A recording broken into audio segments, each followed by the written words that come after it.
Welcome, everybody, to the Build a Vibrant Culture podcast. My name is Nicole Greer, and they call me the Vibrant Coach. And I am here with one of my sisters. We're long lost sisters. We have never met before, but today we're meeting because both Miriam and myself have been coaches for a long time, but we're not going to disclose our age. Miriam is on the call today, Miriam Meima, and she has been a coach and facilitator for over 20 years. She has dedicated her life to studying the overlap between business and psychology. So lay down, we're going to have a little session. Miriam has coached founders and executives at hundreds of companies, including a dozen valued at 1 billion. That's a B, people. And she works one-on-one with senior leaders and facilitates team offsites and develops customized leadership development journeys for leaders at all levels. Her specialty is in helping people unlock the next level of performance while maximizing their authenticity. So you don't have to lose yourself to be a winner. And Miriam's credentials include a Master of Arts in Organizational and Management Development and a business degree in business and psychology. She is a master certified coach with the International Coaching Federation. So she's totally legit. Welcome to the show, Miriam. I'm so glad you're here. Well, thank you. Yeah, I'm happy to be here. Totally legit. That's a good summary. I mean, isn't that the goal, is reading our bios? It's like, okay, I at least I put a little bit of thought into this, people. I think that's the goal. It's like, I promise I'm showing up to the call having thought about this and bringing my heart to it as well. Oh, that's exactly right. And so don't miss, she's already put that together for you. She said, I thought about it and then I also put my heart in it. And I think that that's really cool because that's performance. I'm thinking about it. I'm learning. I'm studying what I need to be studying. And I care with my little old heart, which is authenticity. So that's fantastic. Yeah. So I'm, collecting definitions of leadership. And so right out of the gate, I'd like to add Miriam's definition to my list. What's your definition of leadership? Consciously designing the impact we have on others. Okay, that's awesome. All right, so let's break it down. What do you mean by consciously? That's really good. I believe most humans on this planet completely miss, and if they don't completely miss, they minimize the impact they're having on others. That even when I'm in line for coffee, the person that's before me and after me or crossing my path, I'm in subtle ways influencing them and influencing how they feel, influencing what they're thinking about. And that, of course, becomes more and more and more so the closer someone is to my world. And so if I work together, those closest to me on my team, I'm definitely influencing them. Most of us, though, we're not paying attention. We're not thinking about how do I want to influence? How do I want people to feel when they're in my presence? And so therefore, we're missing out on our ability to choose. And so I love to ask people, as a leader, what do you want to be known for? And hopefully the listeners are literally asking themselves that right now. And another way to think about it is not only what do I want to be known for in terms of impact that I'm driving, but if people were to use some words, some adjectives to describe me, what am I hoping they'll say? And then I want to reverse engineer it and figure out how is it that I need to manage myself? How is it that I need to show up in order to have that impact? That's fantastic. Yeah, that my whole thing is vibrant, and one time I was in my coaching program, and they asked for everybody to come up with a word that describes an adjective, and I got the word vibrant. That's how I named my company. So I love what you're talking about. And everybody write down this very powerful question. See, she's a master certified coach. She's already ripping off the powerful questions right out of the gate. So she's got this question for you. What do you want to be known for? That is really powerful. So we have a lot of choice, don't we, Miriam, in how we show up? We do. We have so much choice and we're so powerful. We don't realize how powerful we are. And that, to me, it's a miss. Most of us we're almost nervous to acknowledge how powerful we are. We're worried that it will activate our ego. I think that's a wonderful thing. If you're worried about your ego, that means I'm not worried about your ego, because right. Yeah, that you're someone of high integrity. And so therefore, the more we can unleash everyone who's listening, the more we can unleash your leadership in the world will be better off. I agree. I kind of think about all the hot mess that's out there, and it's because we don't have people who have, taken the mirror and turned it inward and said, what am I personally responsible for in this world? And don't miss what she said about being in line for coffee. I mean, you can fix the 12 feet around you just with a smile and a pleasant demeanor. So that could help the world as well. So I absolutely love that. Exactly. Exactly. We can't underestimate those little moments, those micro interactions and the influence they can have on others. Yeah. Yeah. Okay. So everybody write that down. Micro, say it again, micro interactions. Did I And get it right? interventions. Yeah. hmm Yeah. Okay. Fantastic. Be thinking about your micro interactions and interventions today, people. All hmm right. So Yeah. I want to talk about authenticity for a moment because, Right. again, her specialty is in helping people unlock next level performance while at the same time maximizing authenticity. So, first of all, just unpack the word authenticity for us so we get our head wrapped around it, if you would. Totally. I think of authenticity as me being me, my true self, Mhm. my true self. And I think of two axes. One is authenticity and the other one is effectiveness. And effectiveness is about the role I'm in and the business I'm in. And authenticity is really only about me and who am I really and how can I bring my highest and best self, my truest self to work. And I'm always looking at how can I lean into one of those axes without abandoning the other. And so I want to make sure that I'm putting myself in a role in a business that is a good fit for me, and that in that space, I find all the ways in which to show up as my true self. Yeah. So if I wanted to be like, well, how do I figure out who my true self is? How would I figure out what's authentic for me? What might Mm. you assign as an assignment for me? Those around us know us better than we know ourselves sometimes. I mean, I bet you and I, as trained individuals, I get a read on people really quickly. And sometimes it's fun to ask those around us, how would you describe me when I'm at my best? Or how would you describe my true self?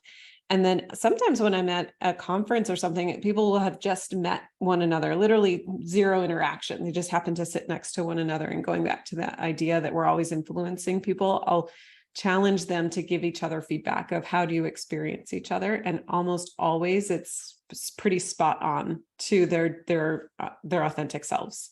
So asking others. The other way to do it is to drop humility and just be honest about like, it kind of goes back to that original question of what do I want to be known for? Usually that's somehow connected with our true selves. I think we talk about imposter syndrome a lot, and I think appropriately so, because that to me, it's just the pretending that we do when we feel like our true self isn't enough. And so if we just let that go and we just give ourselves the benefit of the doubt that we are enough, we have nothing to prove, usually we can drop down. It's about 2 levels down from where maybe most people operate, and just getting quiet with themselves and dropping down is the other way to approach it. Yeah, absolutely. And so here's what she said. She said, ask for feedback. Yeah. So I love that. It's so simple. Go to the people that you hang out with the most, that you're leading, and say, what is it like to experience me? Another powerful question. And then back to her original definition of leadership, she says, what do you want to be known for? Usually that's at the heart of it. And I think when I think about that myself, it's just like I just want to help people. I want to teach people. Those are my true self things. So I love what you're saying. Okay, so people are at the axis. So I don't know if you wrote that down, everybody, especially you mathy types, you love an axis. So you've got authenticity on one axis and effectiveness on another. And she said, don't miss this. She said, I don't want to do one for the sake of the other. Will you talk Okay. a little bit about making sure you don't abandon one, why they must be magically attached? Yeah. Especially for, I mean, I think leadership is a mindset. It's not a role that anyone on the planet can identify as a leader. And when we're talking about leadership in the business context, to me, that's a little bit different. Kind of the stakes are a little bit higher. So it's not only about having a conscious impact on others, it's about also driving business impact. So Mm, for me, that's the effectiveness axis. And sometimes people are so focused on being their true self and communicating the way that they want to communicate and think the way that they want to think that comes naturally to them, that they've lost sight of what the team or the company needs from them in their role. And then on the other extreme, we let go of who we naturally are and we think about, how do I need to show up in order to be successful here? And we let go of what feels good to us or what feels genuine to us. And we start being very performative. And sometimes that's effective for the company or for the team, but it's not sustainable because it's just, we lose ourselves. We're not centered. We're not grounded. We're not connected to ourselves. And that's where burnout happens quite often, as people have lost themselves in the process. So in my experience, in order to have sustainable joy and sustainable success, we need to have both. So it's really tuning into what are the expectations of me and right sizing them. I think often we are in our head about that too. We think, oh, there's a gap between what I think I'm capable of and what I think I'm supposed to be doing. And I promise most people, that's not the case. We are capable of so much more than we realize, and the expectations of us are lower than we realize. And that in the middle is our sweet spot of what we're great at. And if we just let ourselves go, then we usually can surprise ourselves in a wonderful way. Yeah, yeah. And I love what you're saying, that we probably have exaggerated what's expected, and we Mm. think we're less capable than we really are. And so to dive into the idea that you study between business and psychology, tell me if this is right, but like, isn't that like a form of cognitive dissonance? Like, I'm not thinking clearly, I'm disconnected from reality. Is that right? Yeah, absolutely. Exactly. So I think of cognitive dissonance as like, if X is expected of me and Y is what I think I can deliver, then we're constantly trying to close that gap internally. And that becomes really distracting, honestly. I think $100%. yeah, I love your definition. And I think I have this right, of happy people doing what they love or love what they're doing while accomplishing the mission and vision. Do I have that right? Yeah, that's what I want a bunch of happy cats around me who's like, this is fun to do this work, right? Yeah. And loving what they're doing. Yeah. Right. And so we can't do that if we're always in our head, if we're either doubting ourselves or feeling less than, and it's like easier said than done. I wish I could wave a magic wand and all the Me lovely too. humans around the world would stop worrying about that. But it's not quite that simple, but we can, one step at a time, one moment at a time, give ourselves credit, exhale, realize we are more than enough. We wouldn't be in the role if we weren't, or ask for feedback and confirm what we understand to be the expectations so we can appropriately address them. And that's what that effectiveness angle is all about. That's fantastic. All right. So, what do you do when you work with people? You say that you help them develop kind of like a development journey, or people are on a development journey. Wondering if you have a story or an example of kind of how somebody got in touch with who their authentic self was and actually drove the business impact and kind Mm. of got their head in the game about being an awesome leader. Oh my gosh. Yeah. And that's All the right. fun stuff. That is the Yeah. fun stuff. Yeah. Honestly, if the what people are capable of when we get out of our own way, it's amazing. So I've worked with many senior leaders that really helped their whole businesses pivot as needed. So, I mean, I was never busier than in 2020, just because there's so many, a lot of my clients are tech companies, and markets were like collapsing and expanding literally overnight. Crazy And times. then everybody was pivoting to remote work. And I know you worked and had to deal with some of this and supporting clients in this as well. So in the middle of that, there were some people who could find a way to, in the midst of chaos, think creatively and scan for the opportunities. And then they either got the support they needed, or they already had enough of a muscle built that they could advocate for their idea, and they could essentially paint a new vision of what was possible and rally people around that vision. And so I've been able to see companies that were on the verge of collapse go to get acquired for what anybody externally would have considered to be a phenomenal exit. I mean, that much of a swing. Obviously I can't name names in that case, but let's see, what would be even more satisfying of an answer for you? Would it be like, would you like to know on a personal level what that looks like or feels like? Sure. Okay, let's think. I in my mind, I'm seeing this incredible woman, a client of mine, who is a mom of two, and she's so committed to her work that she used to give her all to work, and then at the end of the day, she had left what she had left, and she would do the absolute best to show up as the mom she wanted to be.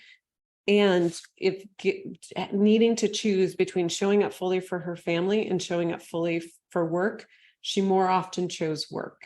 And so what over the course of working together, we realized is that wasn't aligned with how she wanted to live her life. At the end of her life, she wanted to look back and first and foremost have shown up for her family.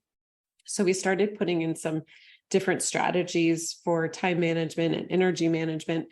And she told me one story of how at the end of the day, one of her sons was making some spaghetti and the pot of sauce fell on the floor and her son just froze. It's terrified because he was so ready for his mom just to be livid. Lose it, right? Because that's how we show up when we have nothing left in the tank. And instead she took a breath and she goes, oh, let's get the dog to help clean it up, and brought the dog in. And she goes, let's go for pizza. And they turned out and they had a great night. But that almost PTSD that her son had really hit her. And I feel like that gets to why I got into this to begin with, is that for more of us to be able to be present for our lives and to show up the way we want to for our family as well as our teams. Yeah, I love that. So everybody write that down. We need to be present to our lives, and like a little wake up call. Hopefully you won't have your kiddo in PSTD. Don't miss that. All right. So I'm also hearing that you might have helped her with emotional intelligence, time management, energy management, emotional intelligence. Sounds like that might have been a little something. That's what coaching can do. It can help you with all these various things, right? Absolutely. Yeah. So leaders have to kind of do this thing that I have a little coaching methodology of my own called Shine, and we've touched on the S, which is self-assessment, making sure you're bringing your true self to the work, and also driving, you got hired to do a job, driving the business forward, right? But then I think a big part of how we move in the world is the set of habits that we put together. That's the H in Shine. So what habits do you find leaders need to have so that they can show up, be authentic, and drive business? What are some of the best habits leaders can get in place? It's infinite. Honestly, I think every leader needs to have, I say, hundreds of tools and strategies that you put in place on a daily basis. And I think that helps people right size their expectations. And it's good to start with one and then build to two. But just to be clear, we're looking for hundreds of little things that you're doing throughout the day. So examples of habits that are at the top of my list is not being in back-to-back meetings. A lot of leaders, oh my gosh, especially right now in our distributed work world, is a lot of people literally back to back to back to back to back to back. And they're not giving themselves breaks, and they're context switching too much, and they're distracted where they are. So first it would be present wherever you are. I guess we already covered that one. Easier said than done, but I find that's impossible if we don't have breaks woven in. Our prefrontal cortex just gets too tired of Zoom or meetings. It doesn't have to be virtual. We're exhausted. And so we just can't show up anymore.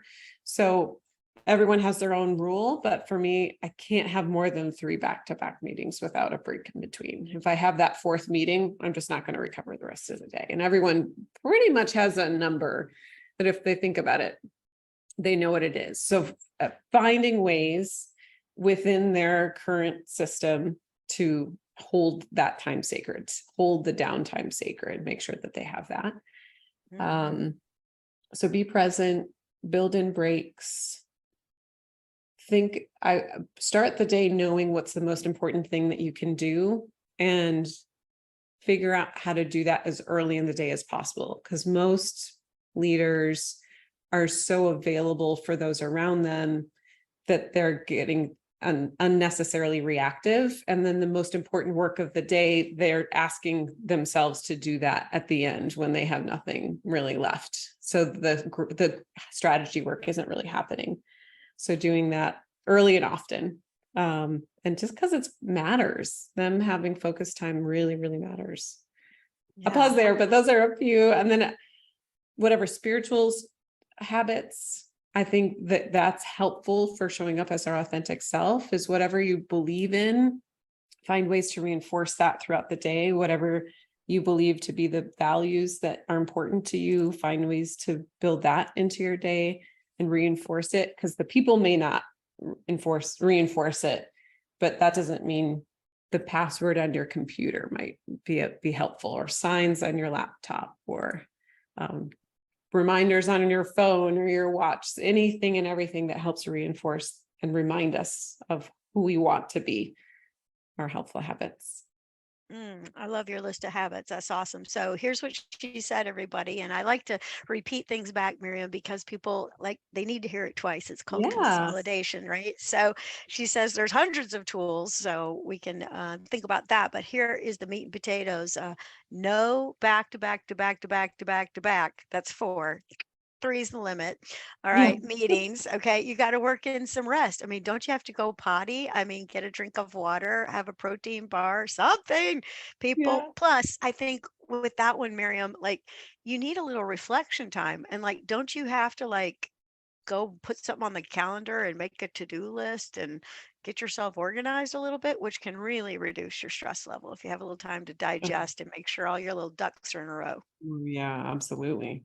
Yeah, and then she says, and dovetail with that, I wrote down. She has a great line in there. She says, um, "Make sure that you make your downtime sacred." Okay, which means holy, and this could be a lowercase h or a capital H. You get to pick, but lowercase h means just set apart, and nobody gets to mess with it. Okay, being present, that's been reinforced a lot, and then also put the most important thing first, and then reinforce what you believe. And I love the little tip she just threw in there. Don't miss. She said, make your password something a little spiritually inspiration, something, something, so that every time you put it in, you're like, oh yeah, that's what we're doing here. All right. So I love that. All right. So that's the H in my Shine coaching methodology. And so the next thing is integrity. And you kind of said this thing earlier about ego and integrity. So I don't want to gloss over that, because I think it's really important. Will you talk a little bit about how, if you're not in your ego, you're in integrity? I love that. Talk a little bit more about that. Yeah. I mean, I think when we're in our ego, it's the shortcut to performative, what I would consider performative leadership, which is different from authentic leadership. And I think a lot of us, I mean, I personally, when I was early in my career, I felt like in order to be successful, the more masculine I was, the better. A lot of people would say the more white they are, the more successful they feel like they can be. And so people are literally just looking around them at who's successful here. And then we can do that in the context of our country, or we can do that in the context of our industry or company. And if we're looking at who's been in charge, and then we start operating in that way, we're abandoning ourselves. And in that, there's a lot of space for ego to just kind of take over, because it starts to feel good. So we have this weird reinforcement that's it's not sustainable, but we get these dopamine hits that feel like, oh, we're doing great. But in the meantime, we're not being ourselves. And so if we can just let go of that and focus on who am I and how do I want to show up, and then what's possible from here, then I find integrity is almost inevitable, because to me, integrity is being able to stay true to my word and follow through with what it is that I say that matters to me and what I say I'm going to do. And that alignment with ourselves just happens if we get out of our own way. Yeah, yeah. And that's been like the third time that you've said that, get out of our own way. So let's just look at that for a hot second. How are people in their own way? What are some things that Oh, we do that kind of, I know, hot topic. She just said, "Woo, touch something hot." She yeah. reacted. So how do we get in our own way? What are some of the things you see people doing? Oh my gosh. I'm taking a big breath with this one because this is it. If we can figure this out, and maybe we'll put our heads together on this one, we'll Yeah, sure. honestly, everything else starts to take care of itself. So how do we get in our own way? We have outdated belief systems or unhelpful belief systems. Mhm. We have outdated or unhelpful habits. We uh, gloss over the things that really matter to us. And so, therefore, we're always judging ourselves for it and feeling like we're behind. Um, we don't fuel ourselves effectively. So, you were talking about protein bars and water and bathroom breaks, and that seems obvious to you, but a lot of people in the flow of their days, they are not hydrating, they are not sleeping, they are not eating enough protein, they're not taking breaks or breathing. And so those are just a few of the ways that the things within our control we aren't doing effectively to set ourselves up for the life that we want. And to me, that's the same thing as essentially getting in our own way. Unconscious, of course. No one's doing that consciously. Yeah, I love it. Yeah. So I'm going to call it something strong, self-sabotage. Dun, dun, All right. dun. Yes. So people are like getting in their own way. So outdated belief systems, outdated bad habits. And I don't know if you know this guy, Dan Sullivan. He's a coach, strategic coach, but he says, quit worrying about the bad habits and just pick a good one. A bad one will go out the back door. I just love that. So I've just think popped in my head. So there's your Yeah. your your tip of the day from Nicole. And then you said we gloss over what matters to us, right? So like I think people, and it goes back to what you said earlier about like these huge expectations we think people have for us. You said you gloss over what matters to you. Like I don't know. I guess I still have a little bit of that going on in me. It's like I was raised in this customer service kind of home, like Yeah. that you do this because of the family. And then my dad was in retail. And so I went to work with him all the time. So it was this huge customer service kind of attitude all the time. And it's like, you do need to put yourself first on the calendar every once in a blue moon. And then, like you said, feed yourself, go potty, do whatever. No, but do the normal things because you're really not operating at the level you could either when you're Right. denying yourself what you need. Yeah. Yeah, Exactly. that's just a fact. Okay. So that's one of the ways that we can get ourselves back in integrity. All right. And so you talk about, and we said in your bio that you help people put together this journey that they go on. And what I'm assuming, you straighten me out, Miriam, is that, like we have to set some goals for our life. One of the things I tell people is don't let your life unfold. That Right. you got to get out there and get after it. People are all often say to me, is it okay to be content? I'm like, you can be happy but you can't be content because Mm. there's more available to you. It would be not great if you didn't get a hold of it. So what's Mhm. possible for you is even more. So tell me a little bit about how you help people goal set or figure out the journey. What do you do? Yeah. And the journeys, so I definitely work with people one-on-one to create those journeys. And more Yeah. often, I'm working with a whole company and I'm saying, oh, what do you expect of leaders here? And helping them create training programs or different experiences that will yield the outcomes that they're looking for, because we can't just expect people to be as self-motivated as your listeners are. Some people need to be guided more so than others. But regardless of whether it's all leaders inside a company or one-on-one, i I think it's very helpful to have a vivid description of what we're aiming for and a very Mhm. much almost a visceral understanding of this vision and what's distinct in the future, than from right now. And for most leaders, there's a skill component to this. So it's setting goals and yes, getting out of our own way and yes, building new habits, but it's also, what do I not know? What is it that I want to learn about? And all of us can be learning all the time. So the question is, what am I going to focus on right now? And most of us, it's things like how to effectively advocate for myself, how to influence others, how to think strategically, how to access curiosity more often, how to hold others accountable or drive results across the team. So it's like any of those things are good choices. Like really, we could pick any one and there's no wrong answer. It's just, what's something that I want to get better at? And then using the tools and resources at our disposal to help us get there. Yeah, absolutely. So I love what you're saying. It's like, you got to get a picture of where you want to be. And so Yeah, I would just call that getting a vision, right? I've worked with a coach before that said, what you need to do is meet your future self. I thought that was helpful. Um, a- exactly. and then it's like, what does your future self know? Or to your point, you said, what skills does your future self have? And then let's find some resources, Yeah. right? So important to get after those next right steps. Because here's the thing. When you tap into your purpose, I think the world rewards you. It goes back to what we were saying. The world's a hot mess, and people aren't at the level they need to be at to fix the problems that are around us. And if we were all kind of chugging that direction, and isn't it fun to learn? Hello, Oh, people.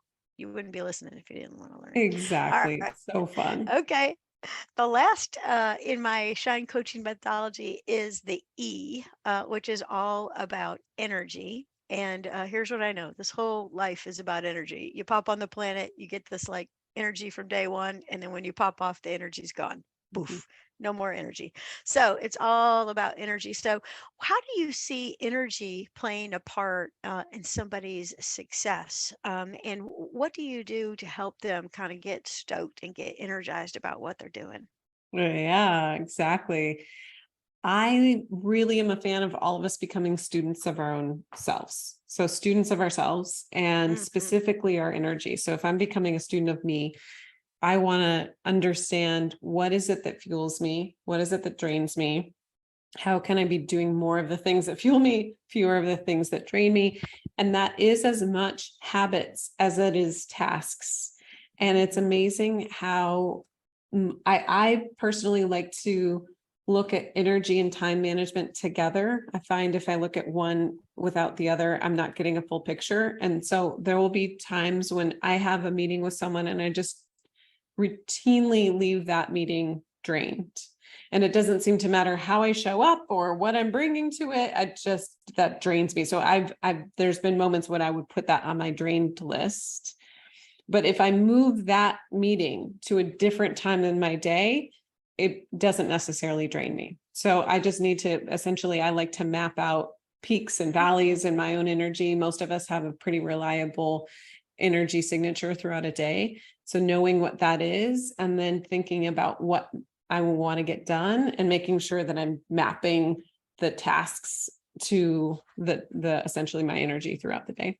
And then I do more and more and more of the things that build up my energy and less and less and less of the things that drain my energy, built in breaks. Then Those breaks. Hey, did you those hear breaks, that? 3 times you get breaks, people. It's just take exciting news. breaks. I know. It's like the easiest thing, not the easiest thing, but it's the most important thing, maybe. But then I think we want to end the energy. We want to end our day with energy. We want to feel vibrant all day Hmm. long, don't we? Not just Amen.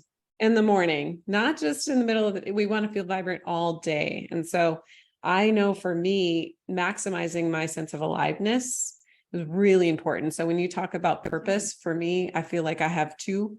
One is just to make the most of being alive. Like I'm human and my life won't be infinite. I'm here for only a certain amount of time.